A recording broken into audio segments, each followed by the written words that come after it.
નમસ્કાર, સવારના 10 વાગી રહ્યા છે. આપ જોઈ રહ્યા છો TV9 અને 10 સુધીના દરેક સમાચારો સાથે હું છું માનસી સોની. સમાચારોની વાત કરીએ, સૌથી પહેલા વરસાદના સમાચાર. દક્ષિણ ગુજરાતમાં ચોમાસું રોકાયેલું છે અને તેવામાં નવસારીના વાતાવરણમાં પલટો આવી ગયો છે. ગણદેવી તાલુકાના વાતાવરણમાં એકાએક પલટો આવ્યો.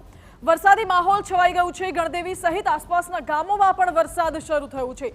પવન સાથે વરસાદ આવતા વાતાવરણમાં ઠંડક પ્રસરી ગઈ છે. ગણદેવી તાલુકા સહિત બિલીમોરા શહેરમાં પણ ધીમી ધારે વરસાદનું આગમન થયું છે. વાવણી લાયક વરસાદ થતા ખેડૂતોમાં ખુશીનો માહોલ જોવા મળી રહ્યો છે. ખેડૂતો રાહ જોઈ રહ્યા હતા કે ક્યારે વાવણી લાયક વરસાદ વરસે અને ખેડૂતોમાં અત્યારે તો આનંદ છવાયો છે.